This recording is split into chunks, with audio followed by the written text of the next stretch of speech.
అమ్మాయిని కిడ్నాప్ చేసి మీ ఇంట్లోనే పెట్టుకుని డ్రామాలు ఆడతావా? నేను కిడ్నాప్ చేయడం సార్. అమ్మాయికి నాకు ఎటువంటి సంబంధం లేదు. నేను కిడ్నాప్ చేయలేదు సార్. ఏం సంబంధం లేదా? లేదు. చూపించు. ఏంటి చూపించేది? చూడు.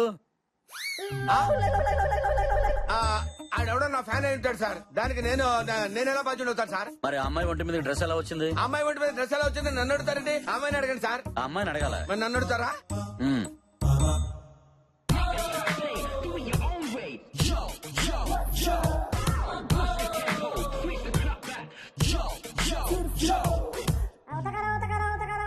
అది ఆ రూమ్ లో కెమెరాలు లేవు కదా సార్. హైట్ లో ఒకటి ఉందిలే, అది నీ హైట్ కి కనిపించుండదు. ఓహో, మీకు దండం పెడతాను సార్. ఇందాక నుంచి వీళ్ళు ధూమ్ 3 ఢామ్ 3 అని టకా టకా పిచ్చి కొట్టుడు కొట్టారు సార్. అవునా? ఒళ్ళు హోనం అయిపోయింది సార్. అయ్యో. మీకు పుణ్యం ఉంటుంది సార్. ఆ అమ్మాయి మా ఫ్లాట్ లో ఉన్న మాట నిజమే గానీ ఆ కిడ్నాప్ కి నాకు ఏ సంబంధం లేదు సార్. రేయ్ ఆపండ్రా. అలాగే సార్. నువ్వు చాలా మంచోడివయ్యా. Thank you sir. చేయి రావట్లేదు సార్. కొట్టి కొట్టి అలసిపోయారు గానీ ఒక హాఫ్ అన్ అవర్ బ్రేక్ తీసుకోండి. తర్వాత టీ తాగి మళ్ళీ స్టార్ట్ చేయండి.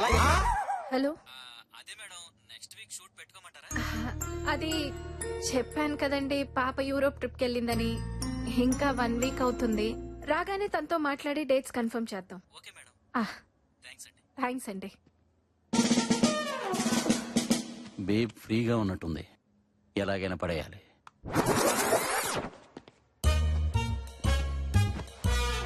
ఇక లైన్ క్లియర్ అయినట్టే. అదే మేడం, ఒకరు దొరికితే అందరూ దొరుకుతారని. Useless fellow. మీరేం చేస్తారో చేయండి, వాడు మాత్రం నిజం చెప్పాలి. చెప్పించాలని నాకు ఉంది, బట్ మీ కోఆపరేషన్ కూడా కావాలి కదా. అదే, ఇది అఫీషియల్ కేసు కాదు కాబట్టి మీ ఫామ్ హౌస్ లో ఉంచి ఇంటరాగేట్ చేస్తున్నాం. ఇందులో ఏముందండి, అంతా మీ ఇష్టం. ఇష్టమేనా? ఇంట్రాగేషన్ గురించే కదా. ఇది మామూలు గంచు కాదు. ఇదంతా చేస్తుంది మా కోసమే కదా. మీకోసమే అని మీకు అర్థమైతే చాలు. మ్యాన్ ఆన్ ఫైర్ అని అందరికి ఫైర్ పెట్టాడు. ఎంత మోసం చేశాడు. ఇక్కడ తల్లితో అక్కడ కూతురుతో డబుల్ గేమ్ ఆడాడు. అవును, ఆ ఫైర్ ఇంజిన్ ని తీసుకొచ్చింది మీరే కదా. ఆడేదో పీకుతాడు అనుకున్నాం గానీ అసలు పీకిందే వాడని మాకేం తెలుసు. ఇప్పుడు తెలిసింది కదా మేడం, సీటు కింద లాఠీ పెడితే ఫైర్ దాని అంతటా అదే నోట్లోంచి బయటకు వస్తుంది. తక్కించాలి. మై హూనా. ఆఫీస్ లో చిన్న వర్క్ ఉంది. I will be back in 1 hour. Bye babe. Mister 420. నువ్వేం తక్కువ మిస్ 420. అవసరమారా ఇన్ని అబద్ధాలు? ఇక్కడ అబద్ధం లేకపోతే నిజం కూడా బతకలేదు. నాకు నేను కిడ్నాప్ అవ్వడం, అమ్మను కూడా మోసం చేయడం అంతా కొత్తగా ఉంది కదూ. డబ్బమ్మా డబ్బు, ఎంత పెద్దనా కొత్తగానే ఉంటుంది. ఇప్పుడేం చేద్దాం? మీ అమ్మ డబ్బులు ఎలా అయిపోతుందో చూద్దాం. రే విజయ్, నువ్వు ఇక్కడే ఉన్నాను మర్చిపోయారా? అసలు ఏం జరుగుతుంది ఇక్కడ? మీ ఇద్దరికి ముందే పరిచయం ఉందా? She my girl friend. Girl ఫ్రెండా? మరి అబద్ధాలు నీ కిడ్నాప్ రావాలిట్రా? చేస్తానన్నాడు, చేసుకోమన్నాను. ఒరే నీకు దండం పెడతాను, నేను దిగిపోతాను. కారాపు. నువ్వు ఆపు. నీకు నిజం తెలియాలి అంతేగా? అవును. వెంకట్, ఆశ్రమానికి పోని.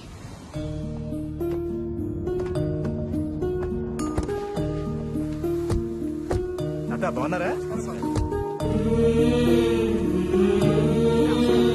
బాగున్నారా? ఈ అబద్ధాలేంట్రా అంటే అనాథ శరణాలయం తీసుకొచ్చారేంట్రా? అబద్ధాలకు పుట్టిన నిజాలన్నీ ఇక్కడ అనాథల్లా బ్రతుకుతుంటాయి.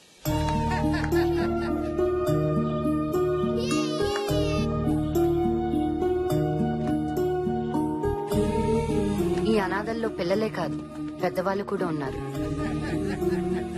పేరెంట్స్ వదిలేసిన పిల్లలకి, పిల్లలు వదిలేసిన పేరెంట్స్ మళ్ళీ పేరెంట్స్ అవుతుంటారు.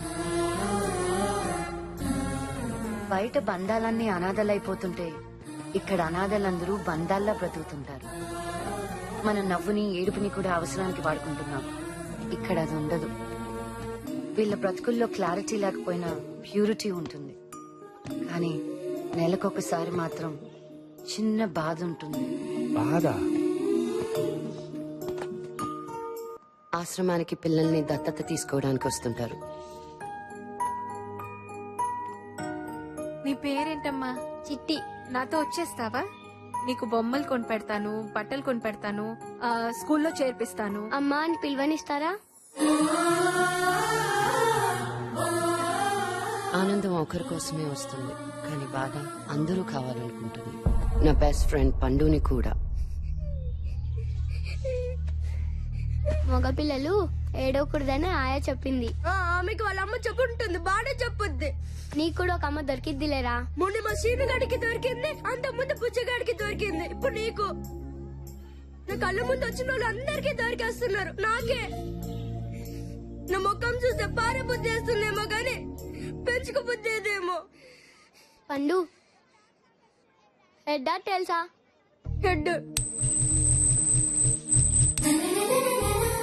టేల్స్ పడిందిరా, నువ్వు ఓడిపోయావు. కొత్తగా ఏమైనా ఉంటే చెప్పు. సరే మళ్ళీ చెప్పు. మళ్ళీ హెడ్డే. హెడ్ పడిందిరా, నువ్వు గెలిచావు. టైం కూడా ఈ కాయిన్ లాంటిదే, ఒకసారి హెడ్ అయితే ఒకసారి టేల్స్. నీ టైం కూడా ఒక రోజు మారిపోతుందిలేరా. అయితే నన్ను కూడా దత్తత తీసుకుంటారా? అంటే నువ్వు అనాథని. ఇప్పుడున్న మా అమ్మ అప్పుడు జూనియర్ ఆర్టిస్ట్. అప్పుడే అనుకున్నా ఎక్కడా పోలికలు లేవని. ఇంతకీ అబ్బాయి ఇక్కడే ఉన్నాడా? కనపడట్లే? నేనే. ఇది ఎవరు తీసుకోలేదు. ఏ శృతి, టూ మచ్ రైతే. సారీ రా బావా, మీ పేరెంట్స్ పోయారనుకున్నాను గానీ అస్సలు లేరని ఎందుకురా నాకు చెప్పలేదు? లేరు, ఎక్కడో చచ్చి ఉంటారు.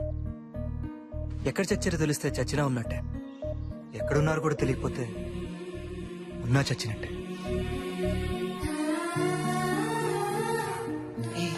సారీ. రేయ్, సారీ చెప్పడానికి మనిషి నాక నువ్వా నాదం ఎదుకవుతావరా ఎదవా?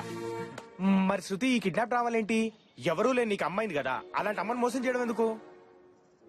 ఎందుకంటే 10 రోజుల క్రితం నేను ఇక్కడికి వచ్చినప్పుడు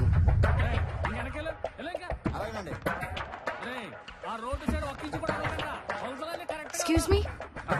శృతి గారు, మీరేంటండి అక్కడ? సినిమా షూటింగ్ జరుగుతుందండి. ఏంటండి ఇదంతా? మాదేనండి, అమ్మేత్తరానండి. మీదెలా? నేను రాఘవరావు గారు అబ్బాయినండి. ఇది కట్టించిన మా నాన్నగారే కదండి. ఆయన పోయిన బిజినెస్ బాగా దెబ్బతిందండి. చాలా చాలా చేశానండి, ఏది కలిసి రాలేదండి. సులభ కాంప్లెక్స్ కూడా కట్టించానండి. ఆహా, డబ్బులు ఇచ్చి ఒంటి వెళ్ళిపోయాడు మనసు రాదు కదండి మనకి. ఫ్రీగా రోడ్డు మీద పోసేస్తారండి. బాగా అప్పులు అయిపోయినండి, అందుకే అమ్మేస్తున్నానండి. కానీ ఇది మీ నాన్నగారు డొనేట్ చేశారండి. చూశానండి, రాతపోతలే లేవండి. అందుకని అమ్మేస్తారా? ఇది ఆశ్రమం మాత్రమే కాదండి, మీ నాన్నగారు ఆశయం కూడాను. చూడండి, డబ్బులు ఉన్నోడికి బోల్డ్ ఆశయాలు ఉంటాయండి. కానీ నాలాగా అప్పులు ఉన్నోడికి ఒకే ఒక ఆశ ఉంటుంది, అప్పులు తీర్చడమే. ఎంతో మంది అనాథలండి, పసిపిల్లలు ఉన్నారండి. ఒకసారి ఆలోచించండి. నాకు 3 ఆడపిల్లలు ఉన్నారండి. అనాథల గురించి ఆలోచించకపోవడం తప్పేనండి. కానీ నా పిల్లల కోసం ఆలోచించకపోతే వాళ్ళు అనాథలు అయిపోతారు కదండి. ఓ పని చేయండి, మీరు పెద్ద హీరోయిన్ కదండి, బాగా సంపాదిస్తారు కదా, ఓ 10 కోట్లు ఇచ్చేయండి, ఫ్రీగా ఇచ్చేస్తాను. వస్తానండి, 10 రోజులు అవుతానండి. 10 కోట్లు రెడీ చేయండి. అలానరా మేడంతో ఫోటో దిగుతారా? 10 కోట్లు ఇచ్చినప్పుడు దిగుతులే అదా.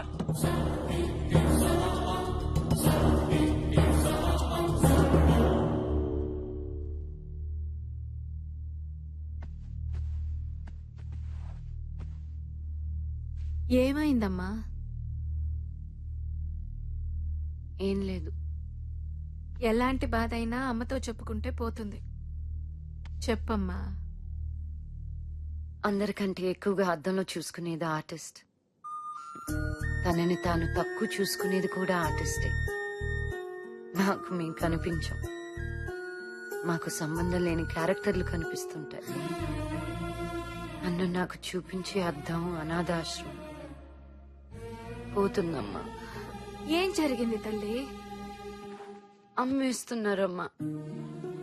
అక్కడ పిల్లలే కాదు, అనాథలుగా మారిన అమ్మలు కూడా ఉన్నారు. 10 కోట్లు కావాలి, ఇస్తావా? అది నీకే కాదు, నాకు కావాలి. అమ్మ అనే పిలుపు నాకు ఇచ్చింది, అంతకంటే ఏం కావాలి చెప్పు? 10 కాదు, ఎంతైనా పర్వాలేదు, నేను చూసుకుంటాను. నువ్వు బాగుండాలి. నువ్వు అంటే నీ శరణాలయం. థ్యాంక్ యూ మా. వెళ్ళి రెస్ట్ తీసుకో, రేపు షూటింగ్ ఉంది కదా. లవ్ యూ మా. అలాంటి అమ్మనిచ్చినందుకు దేవుడికి థ్యాంక్స్ చెప్పుకున్నాను, కానీ దేవుడు మాత్రం నాకు సారీ చెప్పాడు. ఏంటి చాలా రోజుల తర్వాత పిలిచారు? నా కూతుర్ని కిడ్నాప్ చేయాలి.